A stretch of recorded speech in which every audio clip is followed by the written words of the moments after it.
राम नाम के हीरे मोती मैं तो बिखेरूं गली गली।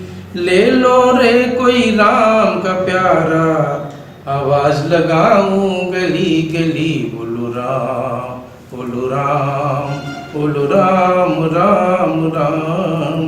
बोलो राम बोलो राम बोलो राम राम राम। दौलत के दीवानों सुन लो, एक दिन ऐसा आएगा, धन दौलत और रूप खजाना यहीं धरा रह जाएगा।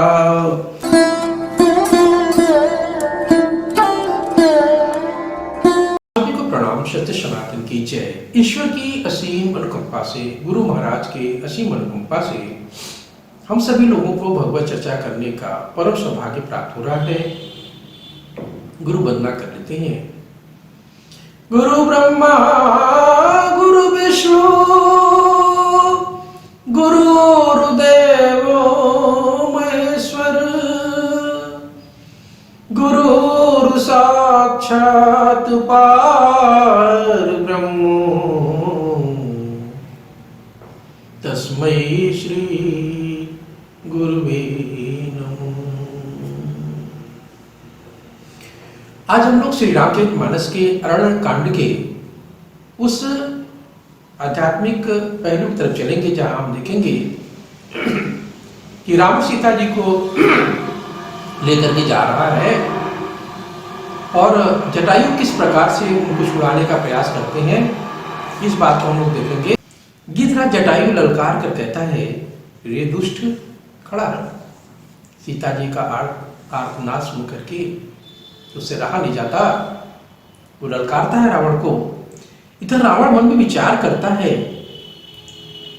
कि यह पर्वत उड़ रहा है या पक्षियों का स्वामी गरुड़ उड़ रहा है, लेकिन गरुड़ तो मेरे बल को जानता है, वो ऐसा दुस्साहस तो नहीं कर सकता। अब जब जटायु पास आता है तो पास आने पर उसको पहचान लेता है, अरे ये तो बूढ़ा जटायु है, ये मेरे ही हाथों इसका काल लिखा हुआ है। गिद्धराज जटायु ने कहा कि सीता जी को, पुत्री सीता को छोड़ दे, नहीं तो प्रभु श्री राम के हाथों तुम्हारी बहुत ही भयानक अंत होगा। रावण कोई उत्तर नहीं देता है। तब जटायु ने उसके बाल पकड़कर रथ से नीचे पृथ्वी पर गिरा दिया। सीता जी को एक ओर बैठाकर रावण के शरीर को चोंच से मार मार कर विदीर्ण कर दिया। तब और रावण कुछ समय के लिए मूर्छित भी हो जाता है। अब इधर देखिए, अब रावण जब थोड़ा होश में आता है तो अब खिसिया जाता है, क्रोध आग्नि में जलने लगता है और एक भयंकर कटार निकालता है जो कि देवताओं ने उसको दिया था, और जटायु के पंख मार के काट देता है। जटायु प्रभु की लीला का स्मरण कर पृथ्वी पर गिर पड़ता है। सीता जी को रथ पर चढ़ाकर उतावलेपन और भय के साथ आकाश मार्ग से रावण उड़ चलता है। सीता जी विलाप करती जाती हैं कि बचाइए प्रभु, बचाइए प्रभु, ये स्वामी बचाइए, इस तरह से विलाप कर रही हैं। अब आगे देखें, तुलसीदास जी महाराज कहते हैं, गिरि पर बैठे कपिन निहारी, कहीं हरि नाम दिन पट डारी, यही विधि सीतई सो लई गयूं, बन अशोक मराखत भयऊं। अब सीता जी देख रही हैं कि पर्वत पर बंदरों का समूह बैठा हुआ है, तो ये देखकर सीता जी ने हरि नाम लेकर वस्त्र डालकर वो दुपट्टा नीचे गिरा दिया। इस प्रकार वह सीता, फिर रावण इसके बाद तो सीता जी को ले जाकर के अशोक वन में भेज देता है। अब वहां अंत में देखे क्या होता है कि अंत में रावण उनको सीता जी खूब डराता धमकाता है, फिर उनसे प्रेम भरी बात भी करता है कि उनको डर न लगे, बात मान जाए सीता जी, उनको तरह तरह के लालच देता है। तो सीता जी तो जगत जननी है, माता जी हैं, वो कहाँ मानने वाली हैं। तो उनको जो है पहरे में अशोक वृक्ष के नीचे रख देता है। अंत में अब सीता जी प्रभु नाम को रटती रहती थी। इधर अब देखिए क्या हो रहा है। इधर प्रभु श्री राम लक्ष्मण जी को आते देखकर चिंता के साथ पूछते हैं, अरे लक्ष्मण तू सीता छोड़ चले। अब उन्हें अब तो वो सब जान, लेकिन उनको लीला करना है। तो कहते हैं कि लगता है बहुत बड़ा अनिष्ट होने वाला है, तूने मेरी आज्ञा का उल्लंघन कर दिया। लक्ष्मण जी कहते नहीं प्रभु मैंने उल्लंघन नहीं किया, ये तो माता की भी आज्ञा हो गई।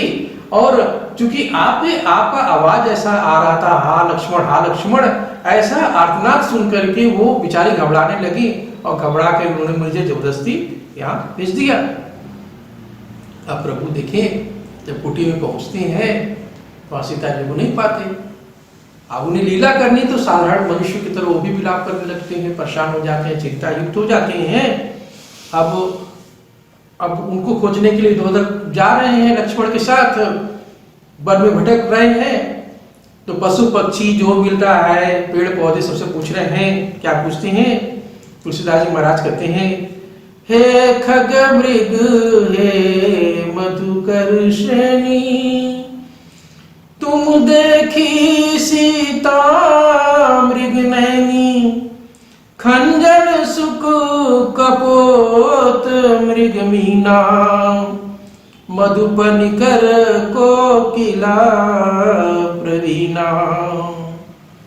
सीता जी के बारे में परिचय देते हुए पूछते हैं सबसे कि अरे वो उसके स्वर तो बड़े मधुर हैं, बड़े विनीत भाव की हैं, सबकी मदद करने वाली हैं। हे पक्षी, हे सबसे पूछते हैं, पेड़ पौधे सबसे कह रहे हैं कि क्या तुम लोगों ने उस मृगनयनी सीता को देखा है? अब इस तरह से पूछते पूछते अपना आगे को चल रहे हैं। प्रभु लीला करते हैं, साधारण मनुष्य की भांति विलाप कर रहे हैं, मानो कोई महाविरही और अत्यंत कामी पुरुष हो। आगे जाने पर गीधराज जटायु को देखा, वह प्रभु के नाम का स्मरण कर रहा था। हे राम हे राम हे राम जटायु कर रहा था। तुलसीदास जी महाराज कहते हैं, कर सरोज सिर पर कृपा सिंधु रघुबीर, निरखि राम छवि धाम मुख, विगत भई सब पीर। प्रभु ने अपने कर कमल से उसके सिर का स्पर्श किया। शोभा धाम प्रभु का परम सुंदर मुख देखकर उसकी सब पीड़ा खत्म हो गई। आगे जटायु कहता है, प्रभु दुष्ट रावण ने मेरी यह दशा की है, उसी दुष्ट ने जानकी जी को हर लिया है, वह उन्हें दक्षिण दिशा की तरफ ले गया है। वह आपका नाम लेकर अत्यंत विलाप कर रही थी। प्रभु कहते हैं, जटायु अभी शरीर तुमको मत नहीं छोड़ना है। जटायु कहता है, प्रभु बड़े बड़े ऋषि मुनियों को, बड़े बड़े तपस्वियों को अंत समय में आपका नाम नहीं आता। देखिए भक्ति के अनेक तरीके हैं। आपको ये रामचरितमानस अच्छा लग रहा है तो आप भी इसको लाइक करें, शेयर करें, सब्सक्राइब करें, भक्ति मार्ग में आप भी आगे बढ़ें। और कहता है जटायु कि प्रभु आप तो स्वयं सामने खड़े हैं, अब इस शरीर का क्या काम है हमारे लिए, अब आप शरीर छोड़ने की भी हमें आज्ञा दें। प्रभु इसकी ऐसी प्रीति देखकर उसको अपने परम धाम भेज देते हैं और वो मोक्ष को प्राप्त हो जाता है। अब वो जटायु जो है, अब देखें जो एक पक्षी का रूप लिया था, अब उसको हरि का शरीर, हरि का भी रूप उसको प्रदान हो जाता है। नहीं वो देवी देवताओं के श्रेणी में आ जाता है, जन्म मरण की मृत्यु से छुटकारा मिल जाता उसको। अविरल भगति मागिवर गीत गयो हरिधाम, तही की क्रिया जथोचित निज कर किन्नी राम। प्रभु ब्रह्मांड के नियंता स्वामी खुद जटायु का अंतिम संस्कार अपने हाथों से करते हैं। कितना भाग्यशाली था पक्षी। अखंड भक्ति का वर मांग गिरिधराज जटायु श्री हरि के परम धाम को चला गया। प्रभु ने उसकी दाह कर्म आदि सारी क्रियाएं यथा योग्य अपने हाथों से की। अब इसके आगे कथा अगले एपिसोड में बताऊंगा आगे क्या होता है। एक छोटा सा भजन। राम नाम के हीरे मोती मैं तो बिखेरूं गली गली, ले लो रे कोई राम का प्यारा, आवाज लगाऊं गली गली। बोलो राम बोलो राम बोलो राम राम राम, बोलो राम बोलो राम बोलो राम राम राम।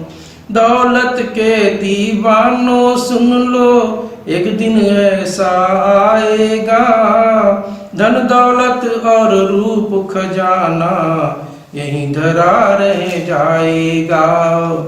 सुंदर काया माटी होगी, सुंदर काया माटी होगी, चर्चा होगी गली गली।